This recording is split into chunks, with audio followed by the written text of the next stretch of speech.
Bueno, hoy micosis oportunista. Saben que cuando hablamos de enfermedades o infecciones oportunistas, ahora hablamos especialmente de toda infección que le dan a los pacientes inmunodeprimidos.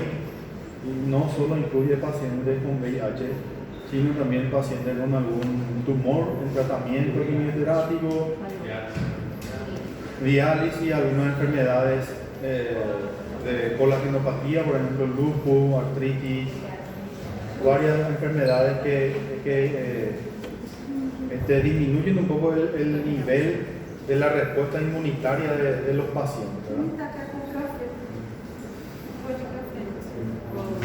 ¿Vale café? No. ¿Nem água? De café não. Mas qual que é a diferença do café para água? Como é quente É o que o café? café é preto. O seu chefe fazer alteração, cara? Eu vou falar com o presidente, vai ter que mudar isso aí. Chapa quente. Eu sei que coloca as normas, tá funda a norma.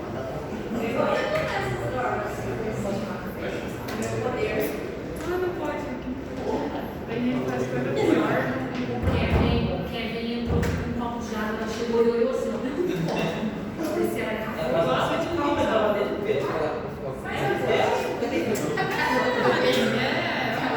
Beijinho, coitado. Tá quase me empurrou ali, você viu ele empurrando na porta? Vem. Vai entrar? Vem.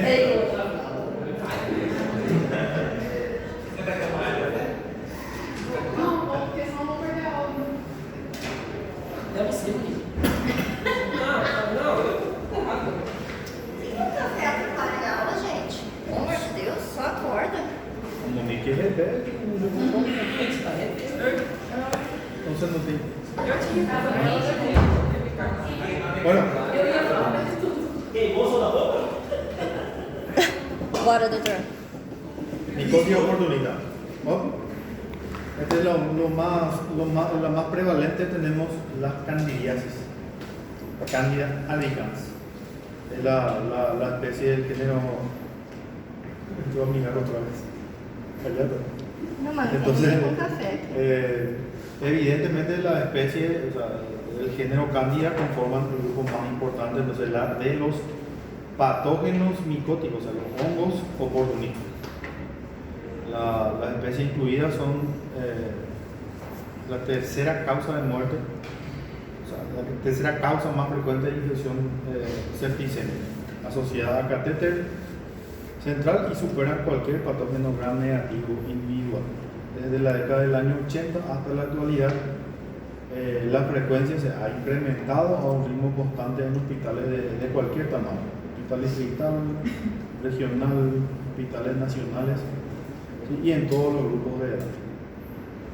Se han descrito más de 100 especies del género Candida, pero un pequeño grupo de ellas que está implicado en infecciones clínicas. La Candida albicans, por ejemplo, es la especie aislada con mayor frecuencia a partir de muestras clínicas y generalmente representa 90 o 100% de las cepas aisladas de muestras de mucosa y entre 40 y 70 de muestras procedentes de pacientes con infección septicémica, dependiendo de qué servicio estemos hablando. En terapia, en clínica médica, por ejemplo, la prevalencia es más alta, especialmente terapia intensiva. ¿Por qué? Porque el paciente que está intubado, que está multifuncionado, ya tiene una disminución de la inmunidad. Y el antibiótico se disminuye drásticamente la inmunidad y aumenta drásticamente también la posibilidad de infección por cáncer. ¿Sí? Y no solo Candida albicans, tenemos la glabrata, la paraxolisis y la tropicalis. Bueno.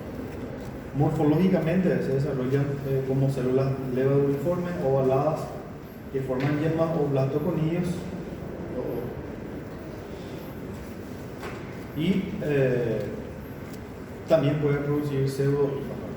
Tenemos las imágenes en microscopio de los blastoconillos y pseudohifa de la Candida tropicalis a la izquierda y la Candida albicans a la derecha. Una morfología microscópica en agar de harina de maíz.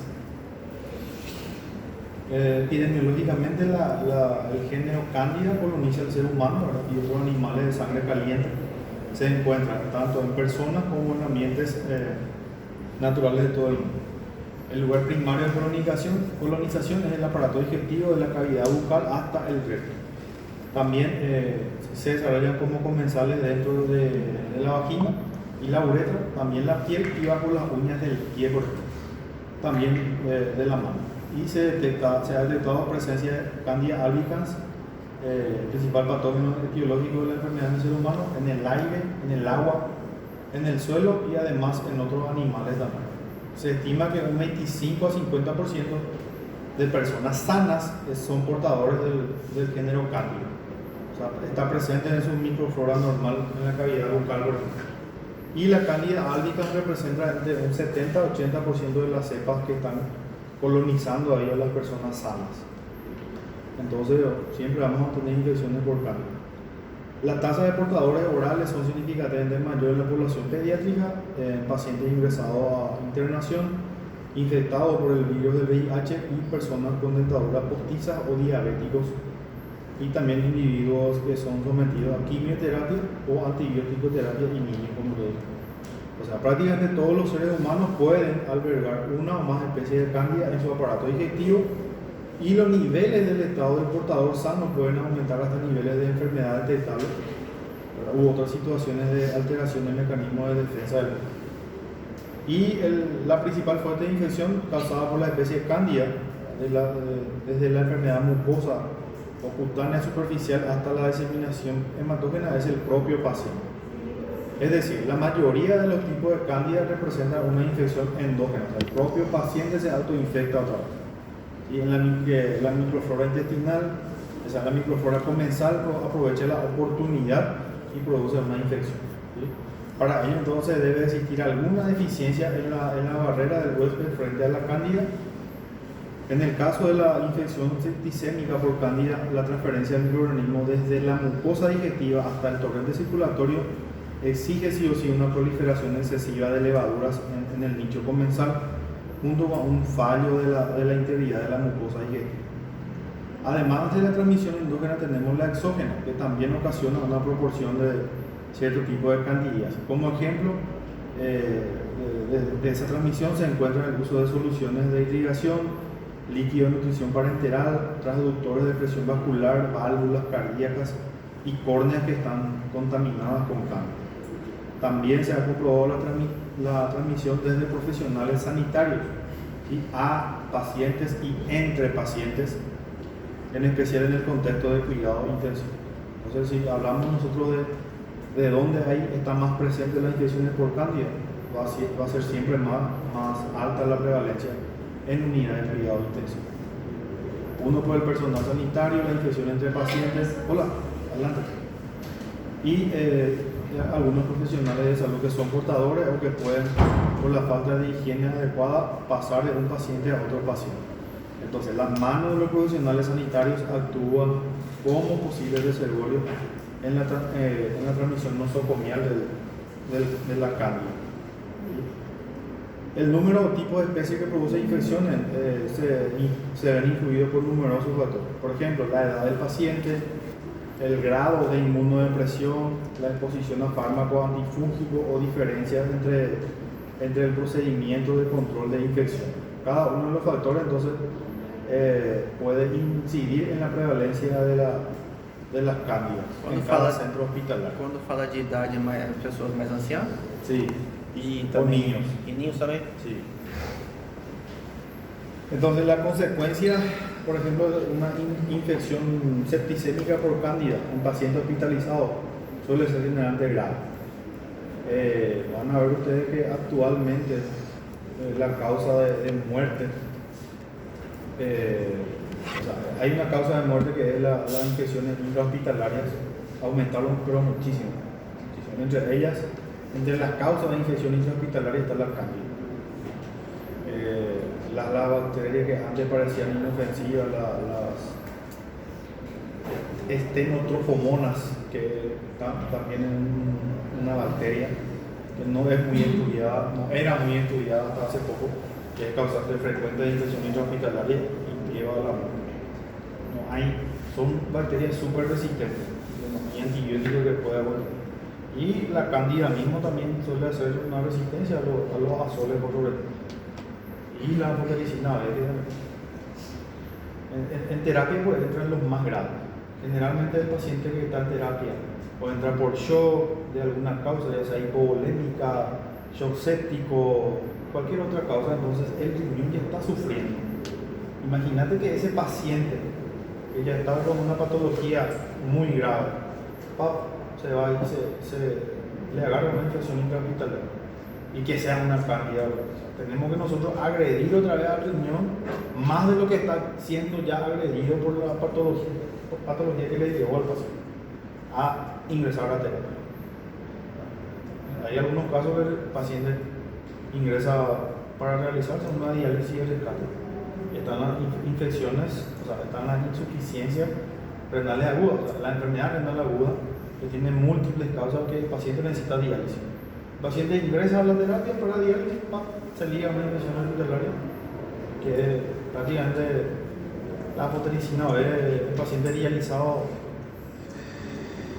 es el riesgo-beneficio, evaluar el paciente si tiene chance o no para indicarle la anfotericina B o fluconazol.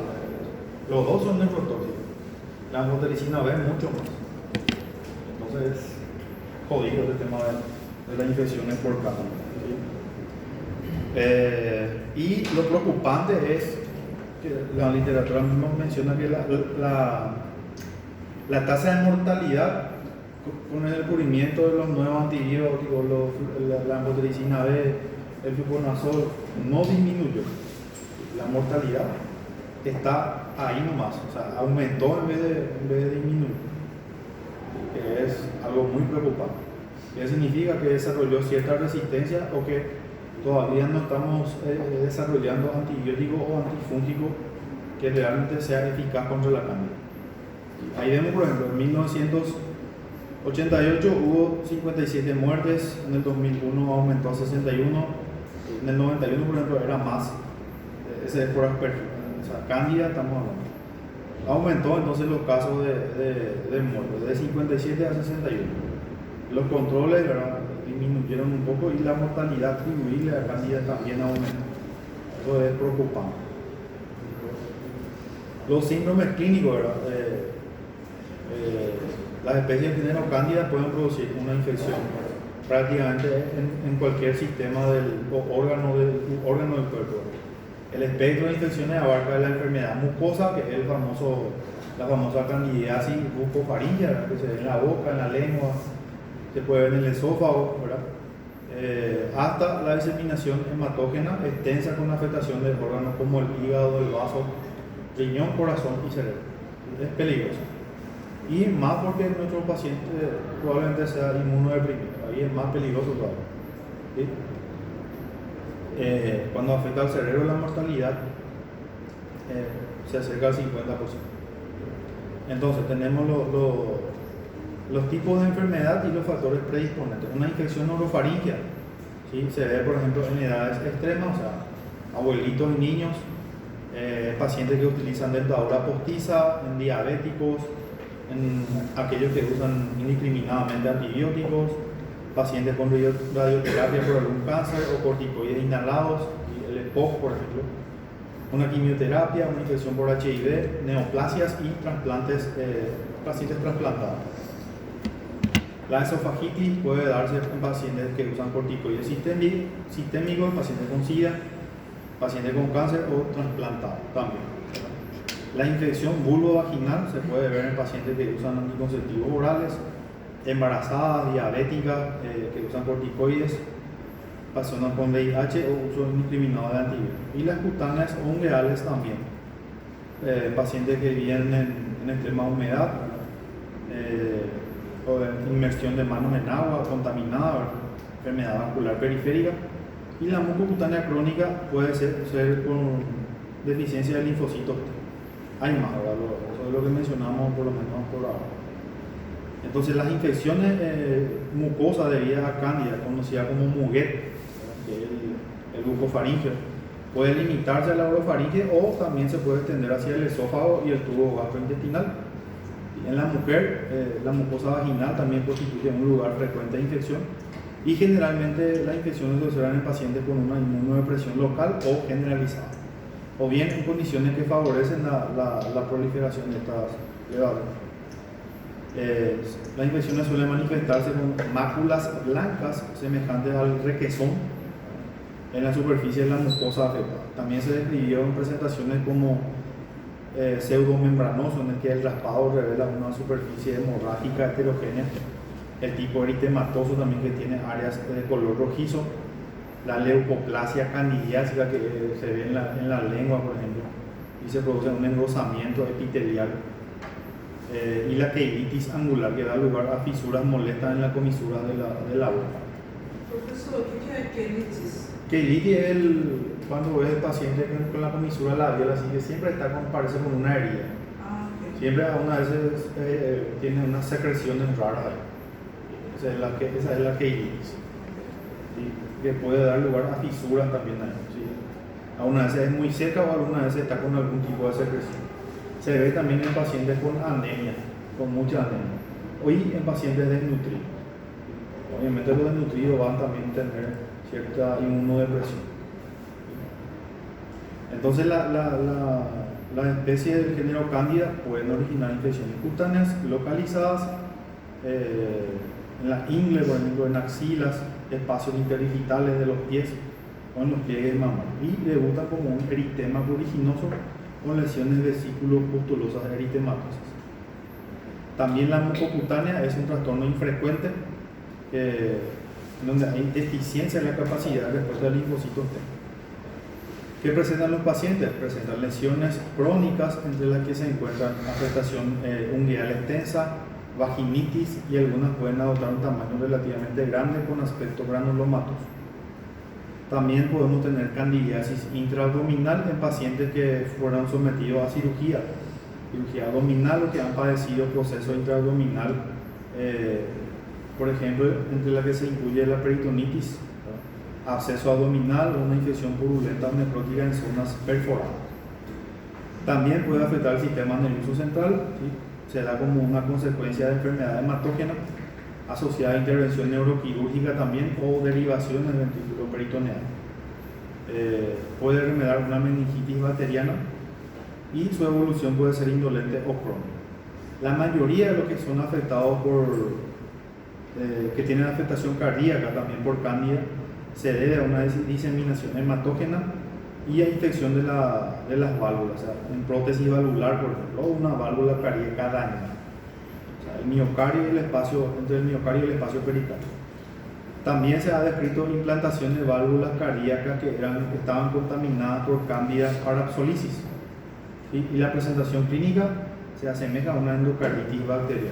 Hay fiebre, hay dolor, murmullo cardíaco de nueva aparición o cambiante. ¿Cómo diagnosticamos? La clínica algunas veces ya es suficiente en pacientes que vos tenés, paciente internado por inmunodepresión, un paciente que diagnosticaste recientemente con infección por VIH, pero no se sabe su estadio, o observar su mucosa orofaringe, y ya puede diagnosticar clínicamente una candidiasis. En diabéticos también es frecuente la afectación del glande, que ves también la pseudomembrana blanquecina en el glande del diabético, que es muy frecuente. O en mujeres también diabéticas se puede diagnosticar fácilmente. ¿Sí? Pero también tenemos diagnóstico laboratorial de candidiasis. Es necesario obtener el material adecuado para estudiar mediante microscopía directa y cultivo. Se puede hacer raspado de las lesiones, examinar directamente, después de ser tratada con hidróxido de potasio. Y las formas levaduriformes y pseudohifas se detectan con facilidad, entonces también por medio de microscopía de fluorescencia. Y también hay diagnóstico de los restantes tipos, implica realizar cultivos, excepto cuando sea posible la detección de muestras tisulares para anatomía patológica también. Se puede biopsiar a ese paciente. En todos los casos que sea posible hay que biopsiar entonces las lesiones cutáneas y teñir con corte histológico con GIEMSA o cualquier otra tensión para hongos. Y visualizar levaduras y pseudohifas también suele ser suficiente para el diagnóstico de candidiasis. Normalmente también se puede efectuar hemocultivo o cultivos tisulares o de líquidos corporales estériles. En terapia utilizamos el cultivo de la secreción traqueal. Ya saben ustedes que hay el paciente intubado, tiene el tubo que no como se aspira al paciente y eso se puede mandar al cultivo. Se compra una trampa de moco, se le dice. Al aspirar se queda, el moco se queda en una botellita. Entonces eso se manda al cultivo y ya podemos tenerla. No sirve solo para cáncer, sino para otras bacterias, cualquier otro organismo que esté colonizando y causando problemas. El tratamiento va a depender mucho de cada paciente. Si es inmunodeprimido, si es reciente diagnóstico y no está tratado, hay que iniciarle antirretroviral lo antes posible. Y también se dispone de muchas técnicas. Para las infecciones mucosa y cutánea tenemos cremas tópicas, el fluconazol, el ketoconazol, que tenemos en Paraguay, y atópico, lociones, pomadas, contienen fármacos antifúngicos del grupo de los azoles por sobre todo. Y el tratamiento sistémico se realiza vía oral, administrando fluconazol o icaconazol. La colonización vesical o una cistitis por cándida también se trata por instilación de anfotericina B directamente en la vejiga o se realiza un lavado vesical. Y también la administración de fluconazol. O sea, se basa más o menos como la mayoría de las infecciones sistémicas en anfotericina B y azoles, incluyendo fluconazol, icaconazol, voriconazol. Y al igual que sucede en la mayoría de los procesos infecciosos, la prevención es mucho más preferible que tratar una infección establecida. Es difícil el tratamiento, tiene que durar mucho tiempo. Y es preciso entonces evitar los antimicrobianos de amplio espectro. ¿Sí? ¿Por qué? Porque disminuye la inmunidad y mata todas las bacterias de la flora normal que nos protegen. Manipular cuidadosamente los catéteres, cumplir de forma rigurosa las directrices de control de infección, el lavado de manos. Se comprobó, por ejemplo, que la disminución de la colonización asociada a profilaxis con fluconazol es eficaz cuando se emplea en grupos específicos de alto riesgo, o sea, los abuelitos, los niños, como pacientes, por ejemplo, receptores de un trasplante de médula ósea o un trasplante hepático, se le puede dar profilaxis de fluconazol. Esta profilaxis comporta también un posible riesgo de selección o creación de cepas resistentes. También se ha observado resistencia con Candida glabrata, auris y cruce. Y esas especies pueden ser resistentes al fluconazol en ciertos hospitales. Aunque sus ventajas globales en los grupos de alto riesgo superan dicho riesgo. La aplicación de este abordaje en otro grupo de pacientes está repleta de problemas y no se debe llevar a cabo sin realizar un estudio de estratificación. En algunos casos sí, en la mayoría de los casos no. ¿Por qué? Porque puede hacer resistencia. Y ahí ya nos fuimos al margen. Ahí ya solamente nos queda anfotericina B. Solamente anfotericina B. Que ustedes ya saben su forma de administración. Dosis acumulada, 1500 miligramos. La ampolla viene de 50 miligramos. Tratar endovenosamente por 30 días. Es nefrotóxico, baja mucho el potasio, duele mucho su aplicación. Tenemos que tener una vía central, preferiblemente, para administrar. Y el potasio también duele mucho por vía periférica. No es recomendable hacer por mucho tiempo corrección de potasio y administración de anfotericina B. El paciente que va a requerir anfotericina B tiene que estar internado, tiene que estar con vía central mínimamente. Y eso incluye un riesgo otra vez para el paciente. Él solo va a estar ahí para el goteo de anfotericina B y corrección de potasio si es que necesita. Solamente para eso. Y va a estar mínimamente un mes. Si un día a él no se le gotea con anfotericina B porque bajó mucho su potasio, al día siguiente se va a poder hacer. Va a estar un periodo prolongado de eso. Y eso es, en Paraguay por lo menos es difícil. Porque uno, no hay albergue, dos, siempre está todo ocupado, ellos tienen que estar aislados. ¿Sí? sí o sí tiene que estar aislado de todo lo que ingresan, puede adquirir candidiasis y algo así. O cualquier otra enfermedad, no solo cáncer. Más o menos candida, no sé. Otro patógeno, criptococosis.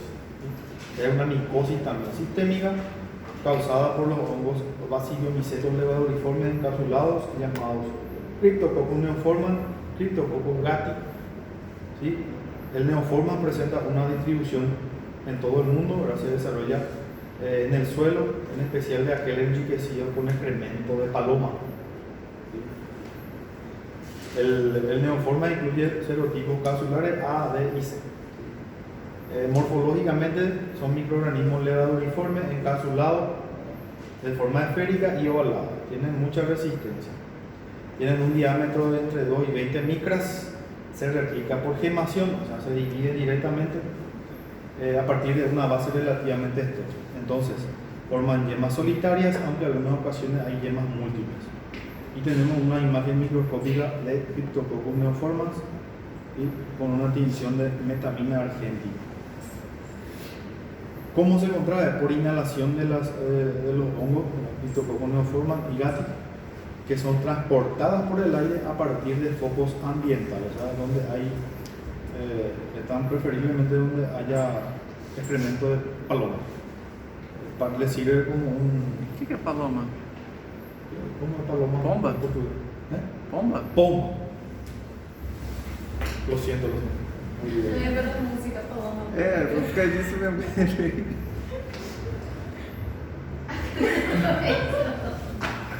Paloma, cierto, tiene otro nombre en portugués, lo siento. Bueno,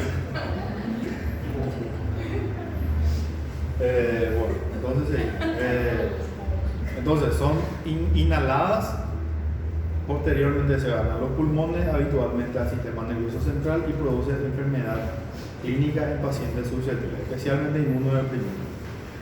Hay una criptococosis cutánea primaria que se debe a la inoculación transcutánea del patógeno y es poco frecuente. Tienen capacidad patógena en las personas también inmunocompetentes, o sea, no solo afecta a inmunodeprimidos, más gravemente, obvio, inmunodeprimidos, pero también puede afectar a personas inmunocompetentes. Cryptococcus neoformans se encuentra la mayoría de las veces como un patógeno oportunista. Constituye la causa más frecuente de meningitis por hongo y afecta a aquellos pacientes con inmunodeficiencia celular, especialmente entonces pacientes con VIH. Como dijimos, es patógeno destacado en el SIDA. Los pacientes con recuentos linfocitos CD4 inferiores a 100, lo normal es que esté por debajo del 100 y de 200, presentan un riesgo alto de padecer criptococosis del sistema nervioso central y diseminado. La incidencia alcanzó en Estados Unidos a comienzos de la década del 90 65.5 infecciones por millón al año, pero se ha registrado una disminución gracias a la utilización generalizada del fluconazol, que también a los nuevos tratamientos con nuevos fármacos antirretrovirales frente a la infección por el VIH. O sea, menos CD4 el paciente con VIH tiene más posibilidades de meningitis por Cryptococcus neoformans. Se habla de un SIDA en estadio avanzado cuando tenemos menos de 200 CD4 por milímetro cúbico. Ahí ya cualquier cosa le puede agarrar al paciente. Cualquier cosa realmente le puede matar. Una gripe, cualquier cosa. La clínica, ¿verdad? Cursa con un proceso, puede dar una neumonía, ¿verdad? Como sabemos, es inhalado y lo primero que afecta es el pulmón, y también una infección del sistema nervioso central derivada de la diseminación hematógena y linfática desde el foco pulmonar primario. Con menor frecuencia también se observa infección extensa con formas cutáneas, mucocutáneas, óseas y viscerales. La presentación pulmonar comprende de un proceso asintomático hasta una neumonía bilateral fulminante. Va a depender de la inmunidad del paciente. Hay infiltrados nodulares que pueden ser uni o bilaterales y se vuelven difusos en las infecciones de mayor gravedad. No hace cavitación como los otros hongos, por ejemplo. Estos patógenos, el Cryptococcus neoformans y el Cryptococcus gattii, son caracterizados por un acusado neurotropismo. ¿Qué significa? Que tienen más preferencia por el sistema nervioso central, ¿sí? Porque la forma más frecuente de enfermedad es la afección cerebromeníngea, ¿sí? La evolución es variable, puede ser crónica, sin embargo casi siempre la enfermedad es mortal si es que no se trata, eso es obvio. Existe afectación de meninge, el tejido cerebral.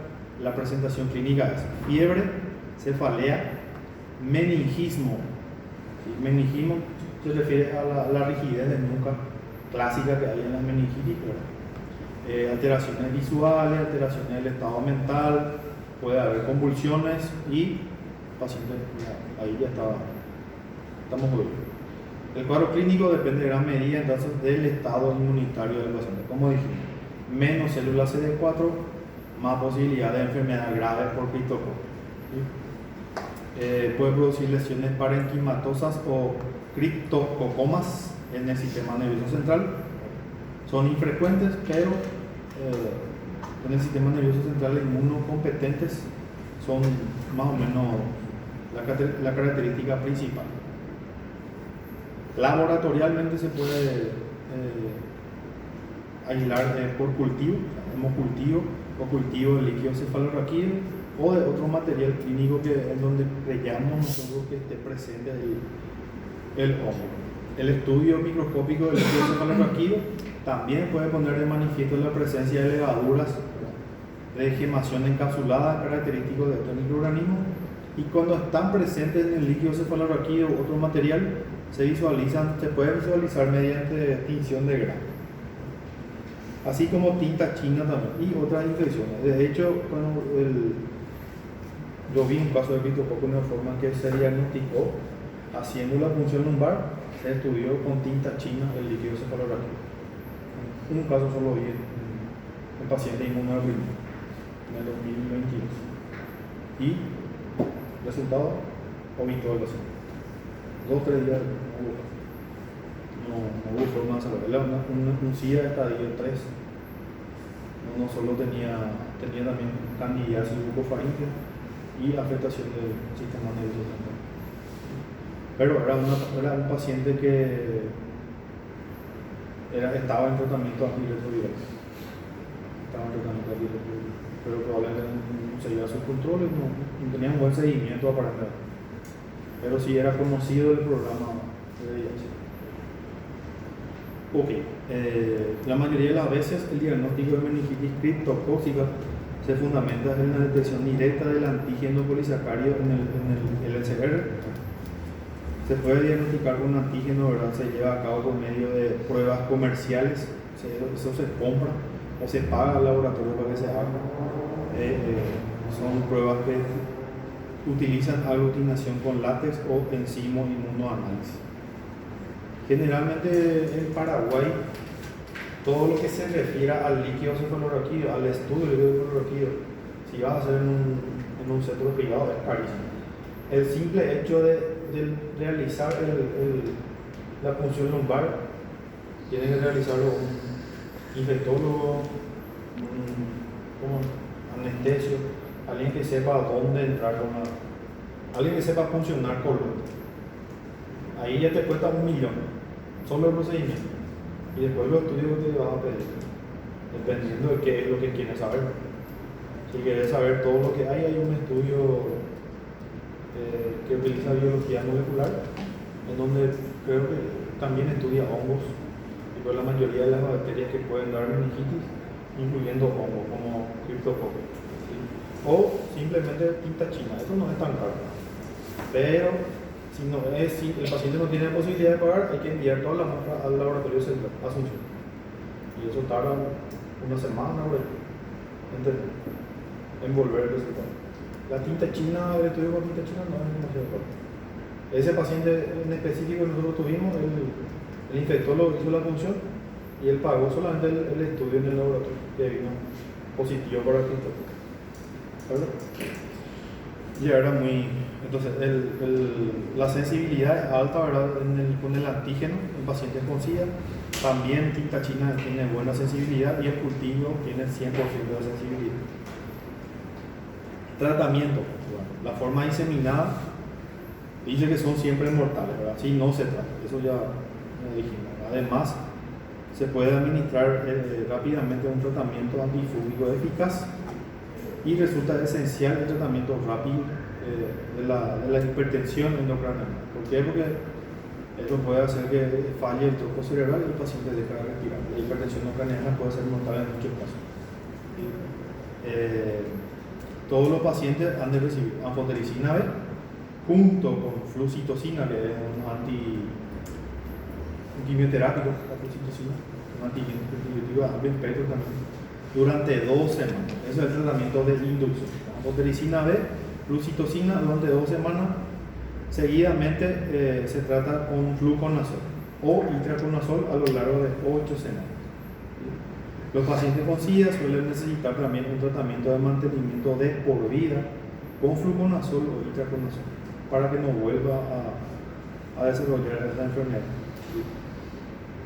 En individuos que no están afectados por el síndrome de reconstitución, ¿verdad? El tratamiento se puede interrumpir una vez finalizada la pauta de consolidación. O sea, tratándole 2 semanas con anfotericina B y flucitocina y más 8 semanas con fluconazol o itraconazol, ya es suficiente para el que tiene la inmunidad un poco conservada por ahí. Hasta un 26% puede registrar una recidivia en 3 o 6 meses. O sea, puede volver a crecer ese brote. Por tanto, entonces es conveniente administrar un tratamiento prolongado de consolidación con un azol. Fluconazol por sobre todo. Sí. O paciente com esse, como que chama? SIDA. O paciente com SIDA precisa tomar esse remédio fluconazol a vida inteira. Sí. Mas por que isso Porque puede haber recidiva, puede volver el hongo en 3 a 6 meses. Hay 26% de posibilidad de que vuelva en pacientes inmunodeprimidos. Puede volver a infectarse por el hongo. Y para evitar otro contagio. ¿Pausa? Bueno, otra cosa, no meta más café. Não pode. ¿Está bien, Aline? Professor, Café. Hola. esse fluconazol, porque eu estou respondendo para ela, mas não entendi. Ou pro resto da vida ou é por 3 a 5 meses? De por vida. En este caso, un paciente con SIDA. Paciente HIV. Mas não é deprimido, né? Sim. Ah, tá, eu não dava apoio. Agora sim.